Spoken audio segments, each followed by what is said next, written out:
especially those enemies who hate me, obstructors who harm me, and those who create obstacles on my path to liberation and all-knowingness. May they have happiness and be separated from suffering. I will quickly establish them in the most perfect and precious Buddhahood. All sentient beings, especially those enemies who hate me, obstructors who harm me, and those who create obstacles on my path to liberation and all-knowingness. May they have happiness and be separated from suffering. I will quickly establish them in the most perfect and precious Buddhahood. All sentient beings, especially those enemies who hate me, obstructors who harm me, and those who create obstacles on my path to liberation and all-knowingness. May they have happiness and be separated from suffering. I will quickly establish them in the most perfect and precious Buddhahood. Thus, until I achieve enlightenment, I perform virtuous deeds with body, speech, and mind. Until death, I perform virtuous deeds with body, speech, and mind.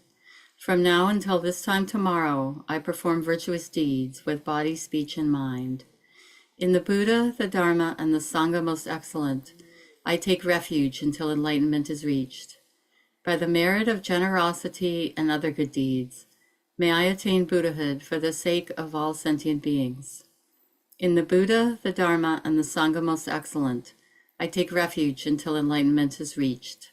By the merit of generosity and other good deeds, may I attain Buddhahood for the sake of all sentient beings.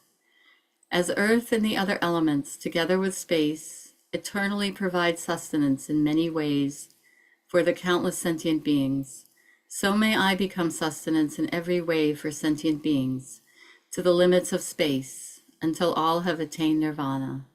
As the Sugatas of old gave birth to the bodhicitta and progressively established themselves in the training of a bodhisattva, so I too, for the benefit of beings, shall give birth to that bodhicitta and progressively train myself in that discipline. At this moment, my life has become fruitful. I have realized my human life.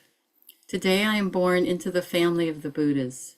Now I am a child of the Buddhas. From now on, I will forthrightly perform the actions befitting my family. I will act so as not to degrade the faultlessness and discipline of my family. Just as with a blind man finding a jewel in a heap of dust, thus somehow bodhicitta has been born in me. This is the supreme Amrita which destroys death, the inexhaustible treasure which removes the world's poverty. It is the supreme medicine which cures the world's sickness, the tree which provides rest for beings weary of wandering on the paths of existence. It is the universal bridge on which all travelers may pass over the lower realms, the rising moon of mind which dispels the torment of the kleshas. It is the great sun which puts an end to the obscurity of ignorance, the pure butter which comes of churning the milk of the holy Dharma. For travelers wandering the paths of existence, seeking happiness from objects of enjoyment, it is supreme bliss near at hand, the great feast which satisfies sentient beings. Today witnessed by all the protectors, I have welcomed the sentient beings and Sugatas. Devas and Asuras rejoice. May all mother sentient beings, boundless as the sky, have happiness and the causes of happiness. May they be liberated from suffering and the causes of suffering. May they never be separated from the happiness which is free from sorrow. May they rest in equanimity, free from attachment and aversion. May all mother sentient beings, boundless as the sky, have happiness and the causes of happiness. May they be liberated from suffering and the causes of suffering. May they never be separated from the happiness which is free from sorrow. May they rest in equanimity, free from attachment and aversion. May all mother sentient beings, boundless as the sky, have happiness and the causes of happiness. May they be liberated from suffering and the causes of suffering. May they never be separated from the happiness which is free from sorrow. May they rest in equanimity, free from attachment and aversion. The insight that brings us to the other shore. Avalokiteshvara, while practicing deeply with the insight that brings us to the other shore, suddenly discovered that all of the 5 skandhas are equally empty, and with this realization he overcame all ill-being. Listen, Shariputra, This body itself is emptiness, and emptiness itself is this body. This body is not other than emptiness, and emptiness is not other than this body. The same is true of feelings, perceptions, mental formations, and consciousness. Listen, Shariputra, all phenomena bear the mark of emptiness. Their true nature is the nature of no birth, no death, no being, no non-being, no defilement, no purity, no increasing, no decreasing. That is why in emptiness, body, feelings, perceptions, mental formations, and consciousness are not separate self-entities. The 18 realms of phenomena, which are the 6 sense organs, the 6 sense objects, and the 6 consciousnesses, are also not separate self-entities. The 12 links of interdependent arising and their extinction are also not separate self-entities. Ill-being, the causes of ill-being, the end of ill-being, the path, insight, and attainment are also not separate self-entities. Whoever can see this no longer needs anything to attain. Bodhisattvas who practice the insight that brings us to the other shore see no more obstacles in their mind. And because there are no more obstacles in their mind, they can overcome all fear, destroy all wrong perceptions, and realize perfect nirvana. All Buddhas in the past, present, and future, by practicing the insight that brings us to the other shore, are all capable of attaining authentic and perfect enlightenment. Therefore, Shariputra, it should be known that the insight that brings us to the other shore is a great mantra, the most illuminating mantra, the highest mantra, a mantra beyond compare, the true wisdom that has the power to put an end to all kinds of suffering. Therefore, let us proclaim a mantra to praise the insight that brings us to the other shore. Gate, gate, para, gate, parasam, gate, bodhi soha. Gate, gate, para, gate, parasam, gate, bodhi soha. Gate, gate, para, gate, parasam, gate, bodhi soha.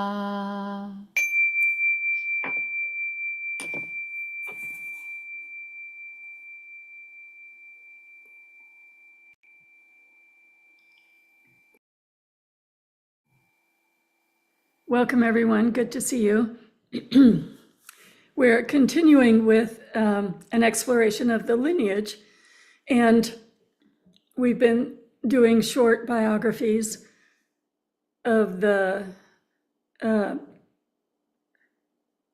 lineage heritage that led up to the Kagyu lineage, and now the Kagyu lineage is split into several Kagyus, and we're looking at the Drikung Kagyu in particular.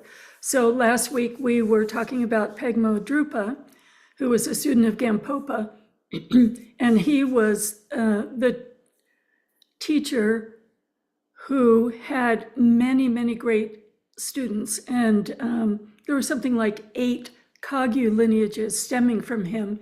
And I believe there are only 4 that are still alive today. But we're continuing now specifically with the Drikung Kagyu lineage. And it's very interesting.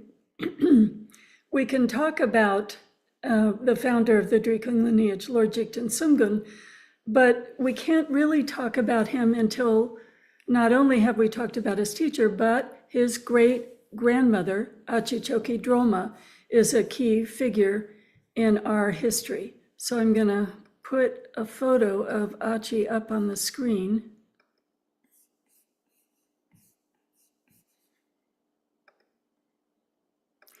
So Achi Choki Droma was born in the 11th century. And in the era when women weren't fully valued, there were always women who overcame all of the obstacles of their time and place and became enlightened. And there are different kinds of stories about that. But one type of story is not uncommon. It's where the woman can foresee her blood lineage producing great teachers in the future. And so she intentionally marries to allow that family lineage to come into being. And a similar story is of Asanga and his brother, Vasubandhu. Their mother was considered an emanation of Tara, or a great saint, or a fully enlightened woman who could see in that particular time these particular beings needed to enter the world. So Achi Choki Droma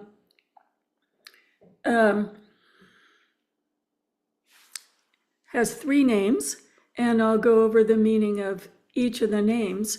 But we start off with her family. Her family was wealthy, but they couldn't conceive a child. And in that time, one of the great effects of Tara practice was helping women conceive. And so they made a pilgrimage from the center of Tibet, from Lhasa to Nepal, to go to the Swabanath Stupa, and particularly to do Tara prayers there. And they did massive offerings to the poor, creating all kinds of virtuous merit. And when they conceived Achi, both the mother and father had extraordinary dreams: light entering the womb, a crystal vase, and they thought it was probably going to be a son, because in that era they didn't picture a great being a woman. But when the baby was born, there were more miraculous signs, rainbows, and what we call a rain of flowers. And Kenshin Koncha Galsen said that when we hear rain of flowers, it means an off-season snow with the flakes the size of plates. And when we were filling and consecrating the Tara statue that we have here at Vajradakini Nunnery, there was that kind of snowfall. So there were all these signs at the birth, but the most significant thing was, it said that when she came out of the womb, she said Tara. And she said Tara, the Sanskrit word, not the Tibetan word Droma. So everyone could see it was a miraculous birth. It said the father wasn't as pleased, but the mother, had full confidence in Tara and was overjoyed. So she grew up being beautiful, being smart, being accomplished in every way. And it said that as soon as she could start talking, she started teaching the Tara mantra and started teaching about karma and cause and effect. So the third word, Achi Choki Droma, Droma is Tara, Chuki is Dharma. So it's Dharma Tara. She taught Dharma all her life. And Achi is the relational name that means great grandmother. And in the biography, sometimes it's referred to as great grandmother, but it's actually 4 generations until Lord Jigten Sumgun came into being. But going back, here she is, a young woman, beautiful, accomplished. And when she was in her late teens, her parents died. So you can imagine, in a fairly rigid culture, there were all kinds of people fighting to marry her. Her parents had died. And, let's just say it was unsettling that this brilliant woman said, no, not going to do it. I'm not going to get married here. And what she did is she escaped secretly and joined a caravan that was heading towards a different part of Tibet. I'm going to find the quote.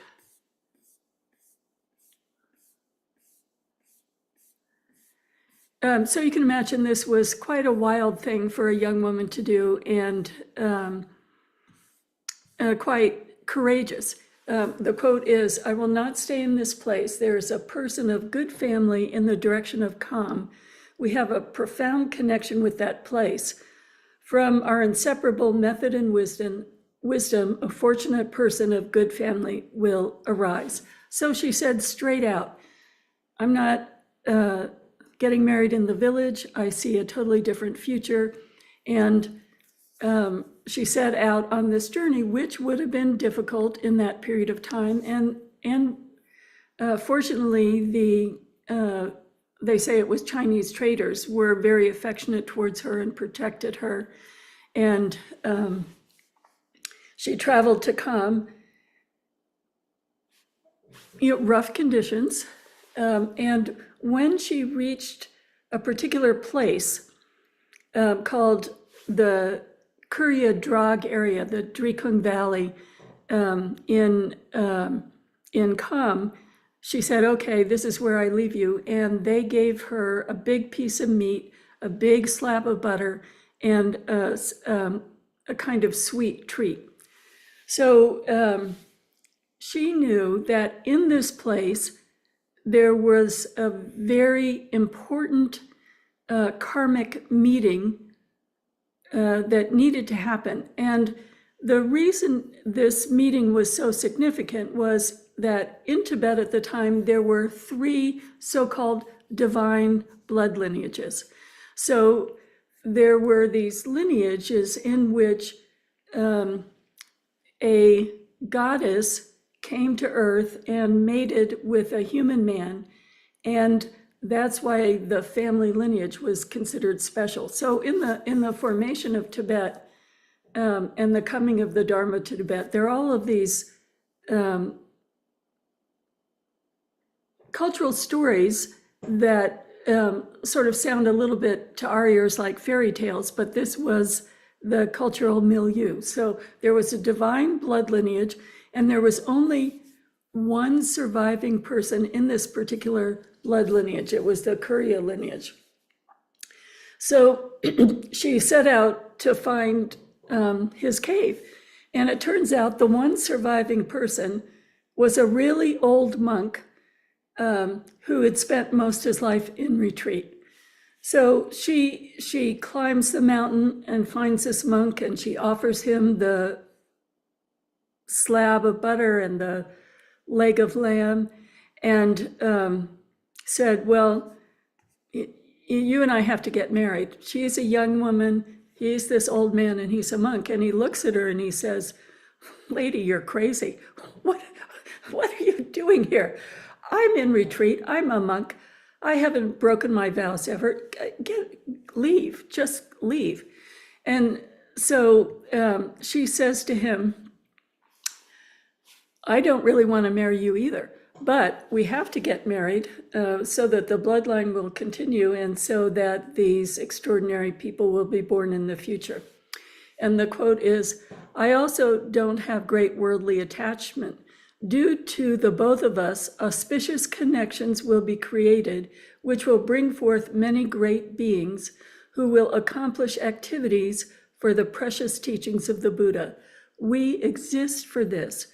Because of this wealth of prosperity, we need not fear destitution. This is what must be done to make attainments for everyone. And you can imagine he's still appalled, and he doesn't know what to do to get rid of this young woman. So he says, well, listen, in any case, look at where I am. This is a cave. We can't have a wedding here. We have nothing to offer people. I'm in rags. Again, you're not making sense. Leave. And so she pulls out of her robes a dharmaru, which is a drum, and a kapala, and she gazes at the sky. And all of this rain comes down of these beautiful garments and these jewels and jewelry and food for the people and everything that's needed to have an extraordinary wedding. So it took quite a while, but eventually she convinced the monk. And it said the night before the wedding, she had a dream, and she then said to him, "If you do not know who I am the mother of Exobia. All the sons in your lineage will be born in this pure land of Briti. I will protect our descendants' line." So essentially, when something that on the surface looks improbable, looks crazy, what is called for is a demonstration of miracle powers to show that it's not mental illness, that it's some valid seeing of, in this case, seeing the future of the Driekling lineage, but seeing that the normal rules don't apply. And so if a monk is approached, it's not a situation where the monk has to break his vows. Monastics can always give back their vows. You take the vows for life, but it's not something that can't be undone. You can formally give back your vows and be released to them and be released from them. So she and he get married. These miracles are happening. And so at first it was totally scandalous. And the people were saying to the monk, "What are you doing with this woman? You know, you've lived a long, virtuous life. How is it that this can happen?" And et cetera, et cetera. The whole town is scandalized. But then they see all the miracles, and then the town is convinced and the monk is convinced. And so they get married. So she gets married, and they have 4 sons. And she stays in retreat with her husband. Let me find his name. Kurya Ame Sultram Gatso. So she spends her life in retreat and practicing, and she teaches her sons all of these different practices and sadhanas. And the cave where they lived and practiced is now a sacred pilgrimage site. And it's said that if you go to that cave, you can see the footprints of the children. So if you remember from some of the earlier stories, when the laws of physics are no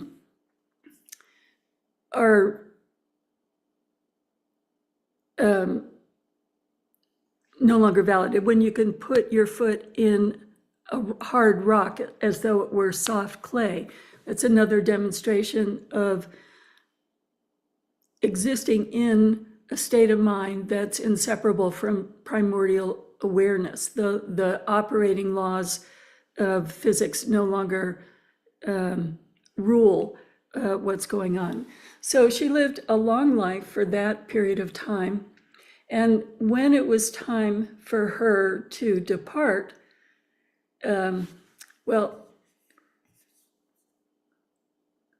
I'll show you more pictures, but I'll do it in a minute. When it was time for her to depart, she had a particular kind of rainbow body. So the meditative state allowed her body,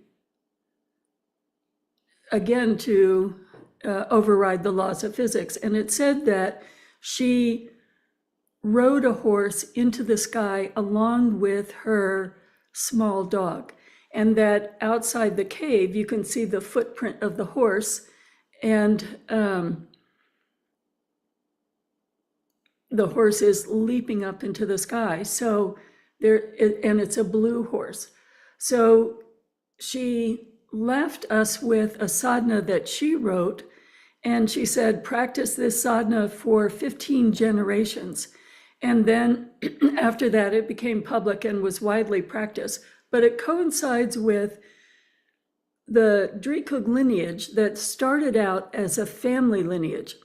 And she said, as long as you keep the lineage heads in our family line, nothing will happen to the Driekling lineage.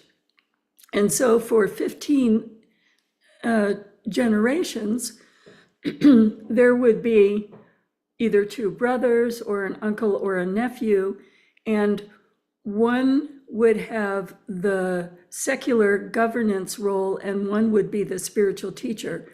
And the one who had the secular role would marry and have sons and produce the next generation of people who could take over. And the spiritual leader would be identified usually as a fairly young man, and they would go into retreat 7 years, 10 years, 18 years, until they had the spiritual realization to teach and lead. And so that's why in the Drikung lineage, even to this day, we still have two leaders, the Chetseng Rinpoche and Chunseng Rinpoche. After 15 generations, it was during the Mongol invasion, and there were no longer any people in her family line who could take over leadership. And that coincided with the Mongol invasion.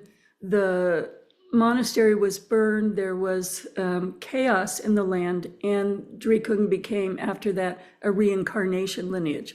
So His Holiness Chetseng Rinpoche is the 37th Chetseng. So here we see another 18 or 19 generations that happened through reincarnation lineage. So this is what we have of her story. Not all of her story has been translated, but what is significant is, to this day, she's treated as a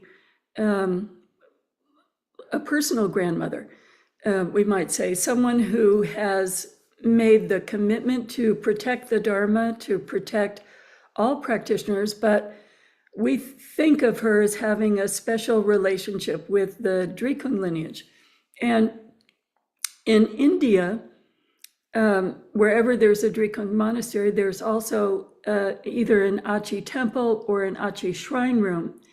And in our main temple in Dehradun, there's practice, I believe, 24 hours a day of Achi Sanda and Achi's prayers, and there are all kinds of people who come and make offerings to Achi for her special loving kindness to be watching over their activities. And whenever His Holiness Chetseng Rinpoche goes anywhere, when he goes on a trip, or of course when he went on retreat, he does special prayers in her temple before he leaves. And when he comes back, he brings her presents. So if you look at the temple, there's this beautiful statue of Achi, but underneath the statue are all these little glass figurines of animals from all over the world that he's brought back as a gift from his travels. So I thought it was very auspicious today, since we're starting the 10-day retreat this afternoon, that we think of Achi and think of her protecting the upcoming retreat so that no obstacles arise for those people who are traveling, that everyone stays healthy and is able to keep the retreat. And I'm going to show you some more pictures of Achi. So Achi has two main kinds of presences, the peaceful Achi and the wrathful Achi. So on your right is the peaceful Achi, where she's standing and she's holding a mirror in one hand, the nature of mind, or realizing the nature of mind, symbolized by the mirror, and a Kapala. And then on your left is one of the depictions of Achi as wrathful. And when it's the wrathful depiction, she's smiling and she has prominent eye teeth and the corresponding bottom teeth. So she's destroying obstacles. Those teeth symbolize destroying the four maras, or main obstacles to meditation and long life. And then this is a picture of Achi on her horse. So flying through the air is another way of symbolizing the abiding in the nature of mind. And on the right, you see the lineage figures above her, Lord Jigten Sumgun, especially above her.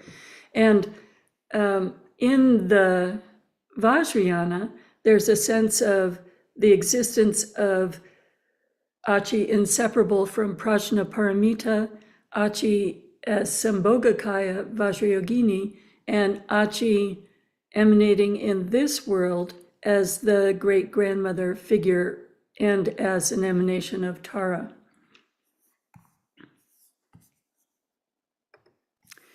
And so here's another picture of Achi. Another time, at some point I'll talk about the imagery, but in Vajrayana, everything is symbolic. So the crown symbolizes the 5 poisons turning into the 5 wisdoms and the 5 Buddha family. The jewelry symbolizes the 6 perfections. You can see in the Kapala is a wish-fulfilling jewel.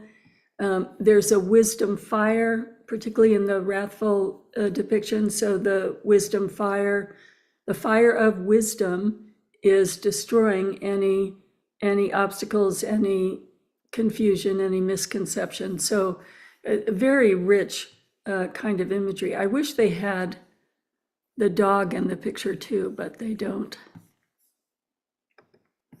So this is her mantra.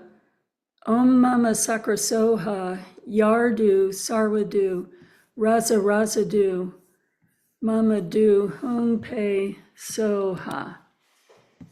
And I'm going to play Kenshin Rinpoche, who has the most extraordinary voice, singing her mantra, but I want to give you a sense of what it means.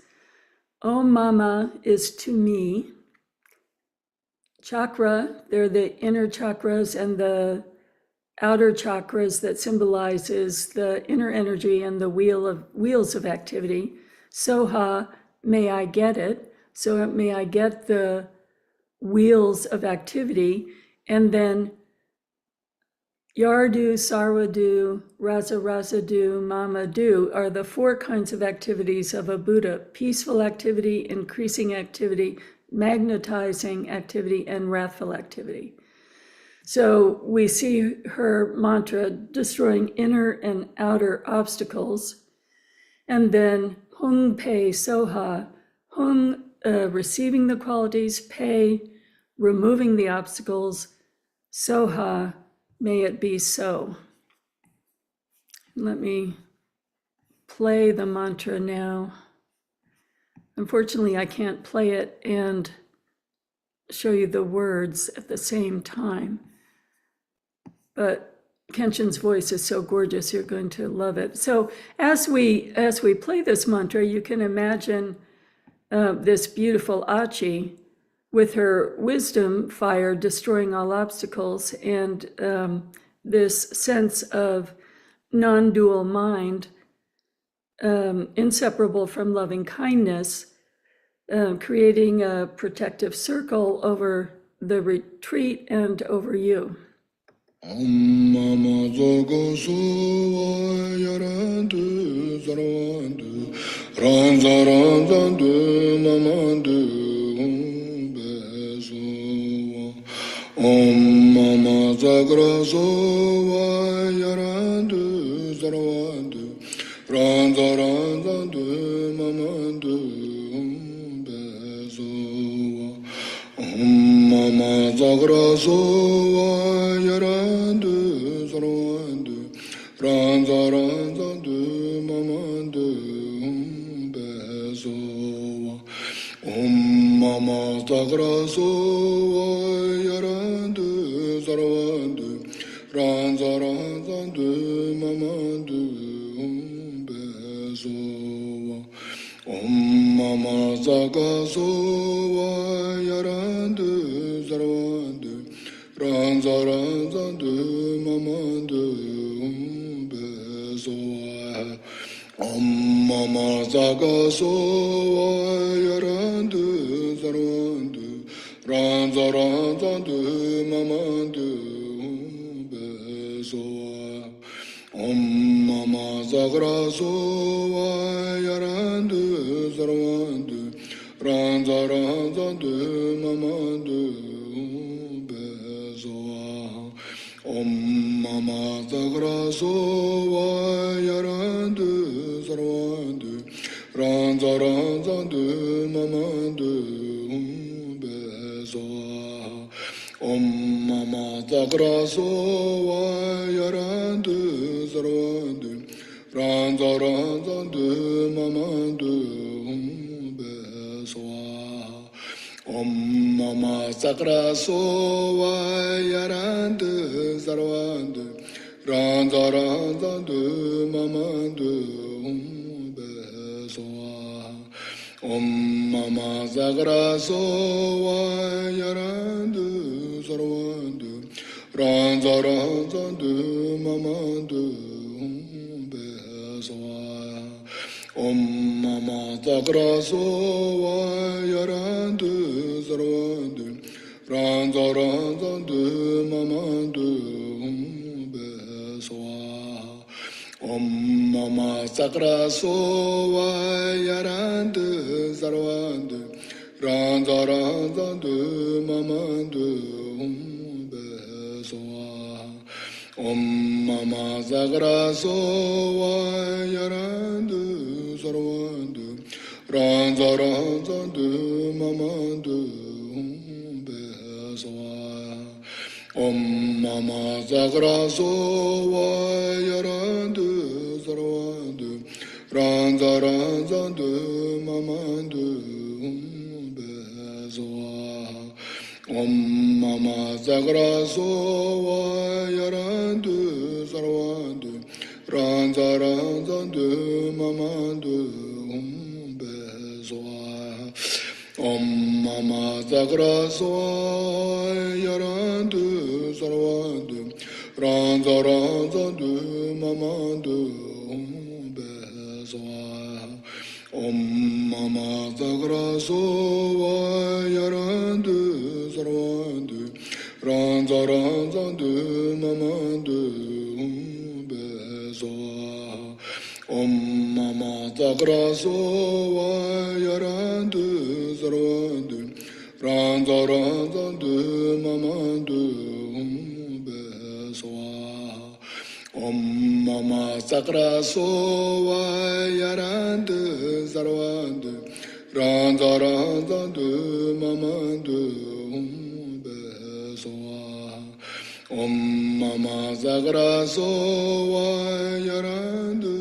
Zarwandu Ranza Ranza de Mamandu Bezoa Om Mama Sagraso Yarandu Zarwandu Ranza Ranza de Mamandu Bezoa Om Mama Sagraso Yarandu Zarwandu Ranza Ranza de Mamandu Bezoa Om Mama Sagraso Yarandu Zarwandu Ranza Ranza de Mamandu Bezoa Om Mama Sagraso Yarandu Zarwandu Ranza Ranza de Mamandu Bezoa Om Mama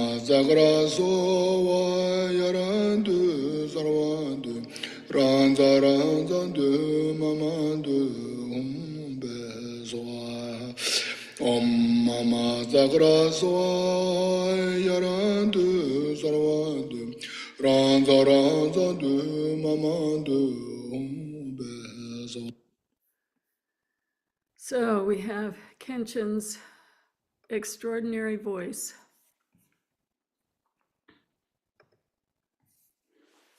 And you can hear the quality of just that wonderful, loving connection with Achi Chokidroma. So we can't think of our lineage without thinking of Achi and she's ever present. She's a daily practice in all of the monasteries, as well as in the particular Achi temples. And when we have obstacles, I call up the nuns in India and say, please make an offering on my behalf in the Achi temple, or please do an Achi practice for us. If there's an obstacle in your family, you can always request an Achi practice. So there's this wonderful alive connection. So this is the first time we've had one of the female aspects of the lineage. Unfortunately, we just don't have all of the stories. And this is going back to the 11th century. So, close to 900 years or so.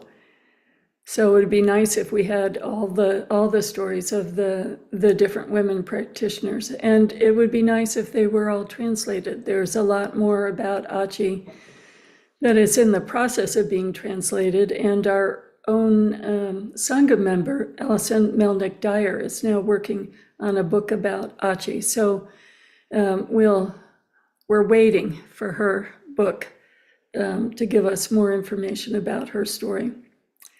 So let's do a short dedication and then reflect or mention what inspired you about her story. Bodhicitta, excellent and precious mind, where it is unborn, may it arise. Where it is born, may it not decline, but ever increase higher and higher.